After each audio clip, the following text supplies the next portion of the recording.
Para muhibbin rahimakumullah. Pakam min zakirin la yatma'in. Berapa banyak orang yang berzikir kepada Allah tapi tidak menerima, tidak merasakan ketenangan. Banyak orang yang berzikir tetapi zikirnya itu tidak mendatangkan ketentraman hati. Padahal Al-Quran menyatakan bahwa zikir itu menenteramkan hati. Tapi kenapa kita berzikir hati kada tentram? Nah, fakam min zakirin la yatma'in. Berapa banyak orang yang berzikir tapi kada bisa tentram. Mestinya sesulit apapun yang kita hadapi, kalau sudah hati kita berzikir, tentram. Semarah apapun kita terhadap seseorang, kalau sudah kita berzikir, mestinya tentram. Nah, kenapa kada tentram? Zikir sudah ribuan sehari, tapi kada membawa ketentraman. Bantuan Allah itu tidak datang. Madad ilahi tidak datang. Wa kam min zakirin la yusyahid. Berapa banyak orang yang berzikir tapi tidak bisa musyahadah. Ini sudah hari-hari berzikir la ilaha illallah, dalam hatinya tiada yang berbuat kecuali Allah. La ilaha illallah, tidak ada yang berbuat kecuali Allah. Tapi pada kenyataannya melihat kejadian-kejadian lupa kepada Allah. Melihat sesuatu lupa kepada Allah. Tapi bila waktu berzikir la ilaha illallah, tiada yang berbuat kecuali Allah, tidak ada ciptaan kecuali ciptaan Allah. Nah, sudah melihat kenyataannya lupa kepada Allah.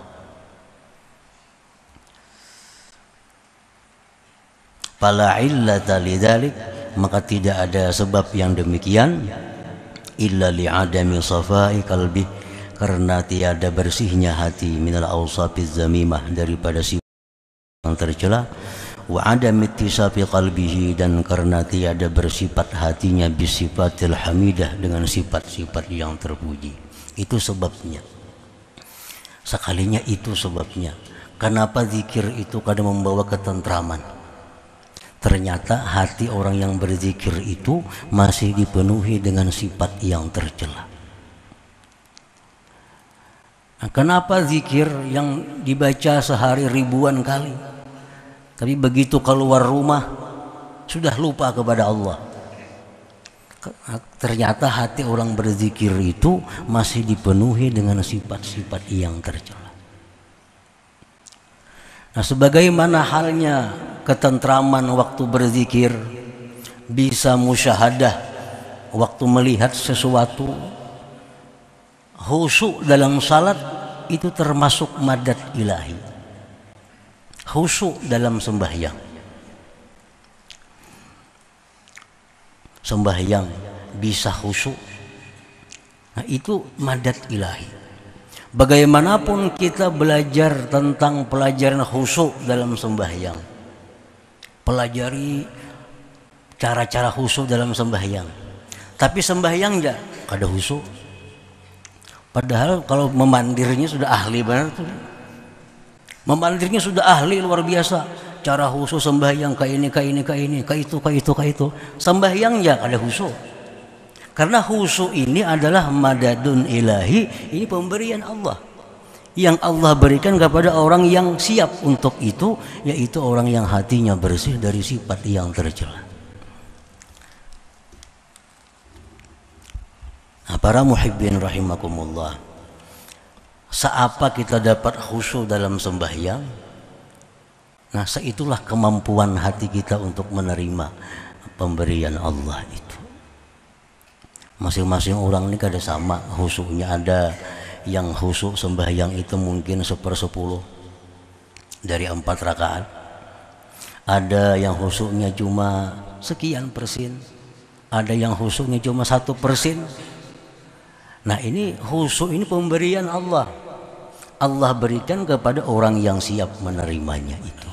Siapa yang siap itu? Orang-orang yang hatinya bersih daripada sifat-sifat yang tercela itu.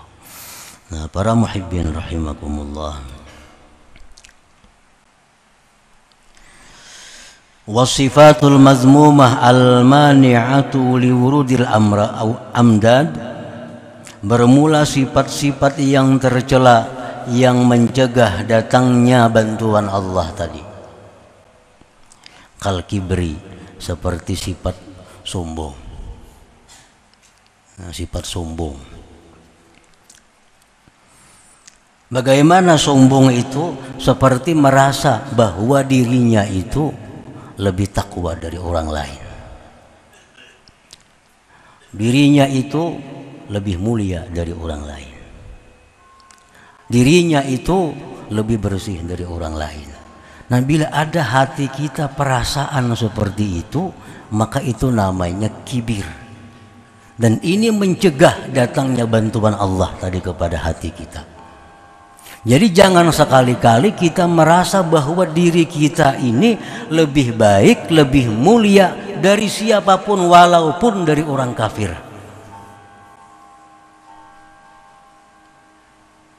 Walaupun dari orang kafir. Jangan merasa bahwa diri kita ini lebih baik, lebih mulia di sisi Allah. Kenapa sebabnya? Karena akhir kita hanya Allah yang tahu. Akhir si kafir tadi Allah yang tahu. Barangkali kita hendak mati, kita jadi kafir, inya jadi Islam, kan kada tahu lagi. Nah, jadi apabila kita merasa bahwa diri kita lebih baik, lebih mulia dari orang kafir, berarti kita sudah ada sifat sombong dalam hati kita. Apalagi terhadap orang muslim lainnya. Ada orang suka berjudi, wah kita anggap diri kita lebih baik dari mereka. Ada orang yang suka berzina, sudah kita anggap itu orang kotor, diri kita lebih mulia daripadanya. Ada melihat orang ahli maksiat, hati kita sudah bicara bahwa kita lebih mulia daripadanya. Dan ini biasa penyakit ini datang kepada talabatul ilm, datang kepada para penuntut ilmu agama, kepada orang ahli ibadah. Orang ahli ibadah, orang penuntut ilmu itu biasanya dihinggapi sifat ini, merasa bahwa dirinya lah yang bersih, orang lain itu kotor. Nah, padahal itu sifat yang mencegah dia menerima bantuan madad dari Allah Subhanahu wa ta'ala. Jadi jangan ada lagi dalam diri kita bahwa kita ini lebih mulia dari orang lain. Jangan ada lagi dalam diri kita merasa bahwa kita ini lebih takwa dari orang lain. Karena ketakwaan itu hanya Allah yang tahu. Al-Quran mengatakan wallahu ya'lamu man ittaqa. Allah mengetahui dengan orang yang takwa. Kita kada tahu. Jangan ada dalam hati kita merasa bahwa kita lebih takwa walaupun dari penjudi. Jangan ada dalam hati kita merasa lebih takwa walaupun dari ahli zina. Karena barangkali dia hanya zina dosanya, sedangkan kita macam-macam dosa. Ada ria, ada sombong, ada dengki. Nah, kita kada tahu itu. Jangan ada lagi perasaan bahwa diri kita lebih mulia dari siapa juga pun. Nah, ini bila sudah demikian, kibir sombong itu hilang dari hati kita. Dan ini membuka untuk menerima madad ilahi, bantuan dari Allah tadi. Sehingga kita berzikir tentram hati. Kita membaca Quran tentram hati, sembahyang lebih khusyuk. Nah, kita berzikir bisa musyahadah kepada Allah kalau sudah pencegahnya ini hilang dari hati kita. Nah, para muhibbin rahimakumullah. Qala Allah Ta'ala, firman Allah Ta'ala, sa'asrifu an ayati alladzina yatakabbaruna fil ardi bighairil haqq. Allah menyatakan, selagi aku palingkan ayat-ayatku terhadap orang yang berlaku sombong di muka bumi. Jadi artinya orang yang dalam hatinya itu ada kesombongan, itu dipalingkan Allah daripada bantuan Allah Subhanahu wa taala, berupa khusyuk, berupa nikmatnya ibadah, berupa musyahadah. Nah, itu dipalingkan oleh Allah terhadap orang-orang yang sombong tadi.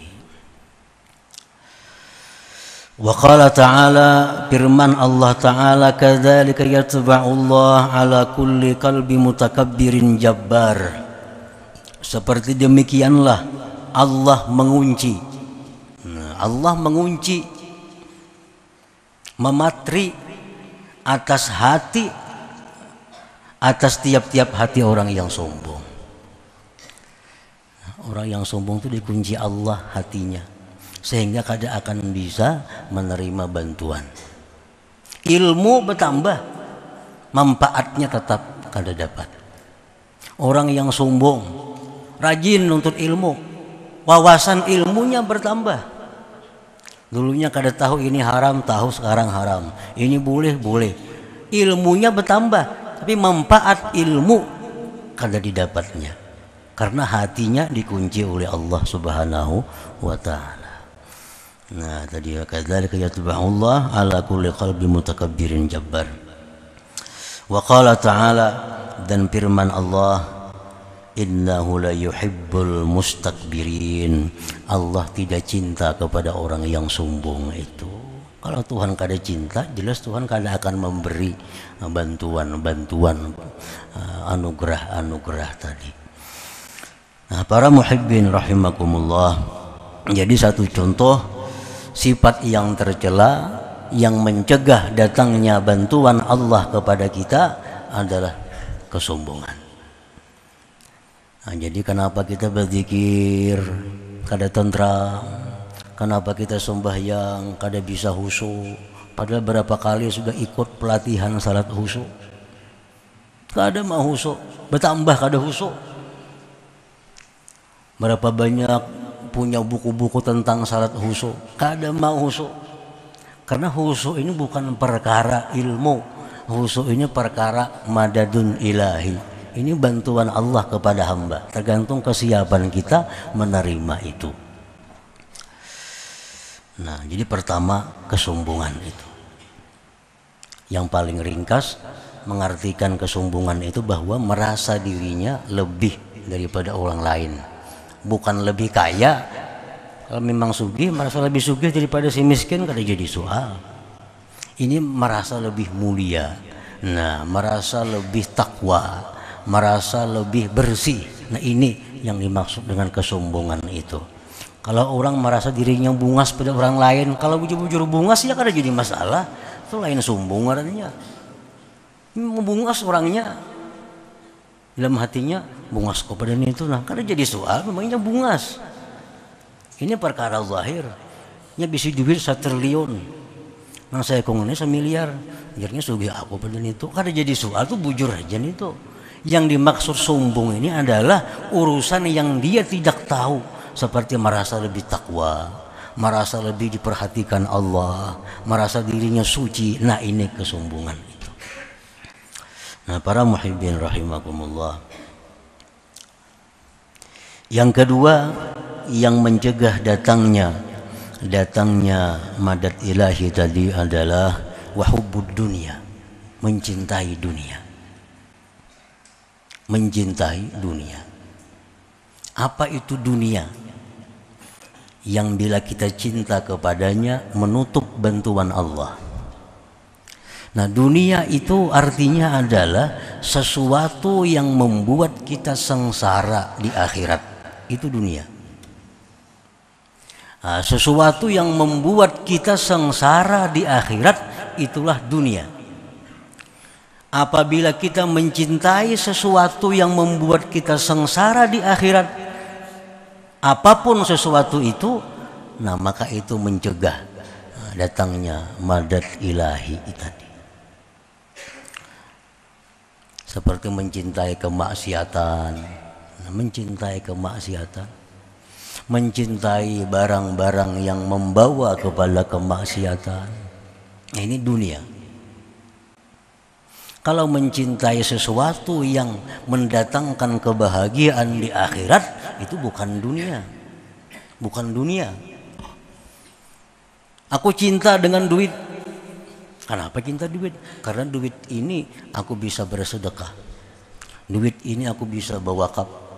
Duit ini aku bisa memberikan ini untuk kebaikan, untuk jalan Allah Subhanahu wa taala. Maka duit seperti itu bukan dunia.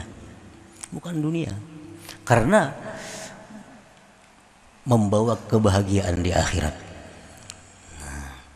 Jadi apabila ada dalam hati kita mencintai sesuatu yang membuat susah di akhirat, nah maka itu dunia. Baik ilmu, baik harta, baik kedudukan, apapun. Nah ini mencegah datangnya madadun ilahiyun tadi.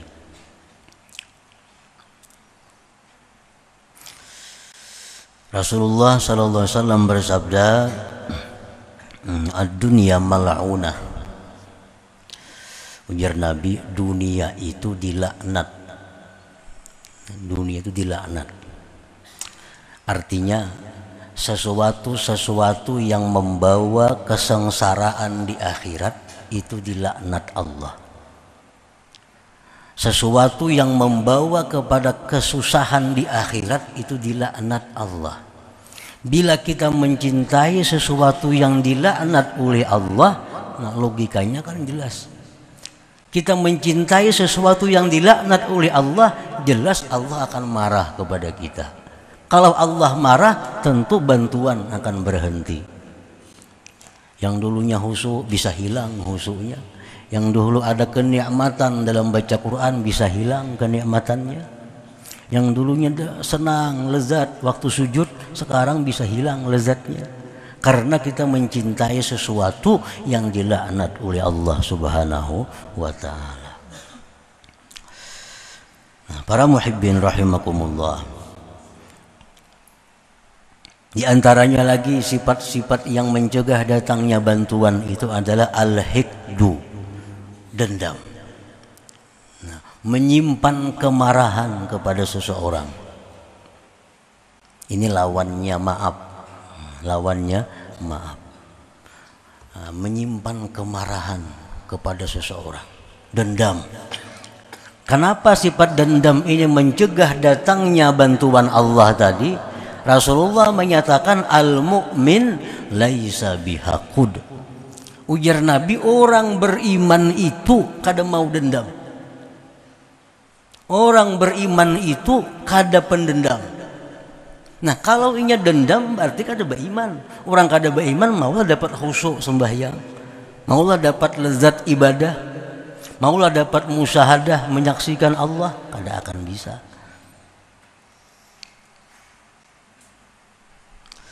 Nah para muhibbin rahimakumullah, itu contoh tiga. Masih banyak lagi sifat-sifat yang lain yang kita pelajari yang mencegah. Cuma ini yang pokok, yang utama, bahwa kesombongan, mencintai sesuatu yang menyusahkan kita di akhirat, dendam kepada orang, itu mencegah datangnya madad ilahi kepada kita. Wa syuruku anwaril aurat wal a'malis salihat ala safail qalbi minaz dzunub wal aqdar. Memancarnya cahaya wirid-wirid dan amal-amal salih atas kebersihan hati daripada dosa dan kotoran. Nah, wirid yang kita baca tuh, baik salawat atau Quran atau istighfar, wirid yang kita baca itu sebenarnya memantulkan cahaya ke dalam hati kita. Nah, kayak apa tarangnya cahaya itu tergantung bersihnya hati kita. Macam sintar, kita sintarakan cermin. Nah, kayak apa tarangnya sintar tergantung cerminnya. Bila cerminnya kabur, cahaya pun akan kabur. Kalau cerminnya mengkilat, cahayanya pun mengkilat. Nah, wirid yang kita baca itu sebenarnya mengeluarkan cahaya ke dalam hati kita. Amal-amal salih demikian. Dalam Quran disebutkan innas shalah tanha anil fahsya wal munkar. Sembahyang itu memancarkan cahaya ke dalam hati. Dengan cahaya itu maka tertegah berbuat kejahatan. Nah, itu cahaya sembahyang. Jadi sembahyang itu mengeluarkan cahaya sebenarnya yang menyinari hati. Nah, bila hati kita ini bersih, hati kita menerima cahaya itu, maka cahaya itu bisa mencegah anggota kita daripada berbuat kemungkaran. Allah mengatakan innas shalah tanha anil fahsya wal munkar. Sembahyang mencegah kemungkaran.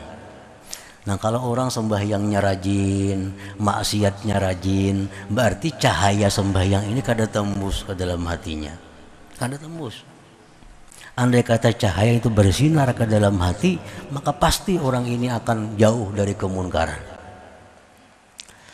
Nah, jadi memancarnya cahaya wirid, cahaya amal-amal salih itu tergantung kepada kebersihan hati kita masing-masing. Makin bersih hati kita, maka makin banyak menyerap cahaya zikir dan cahaya amal salih.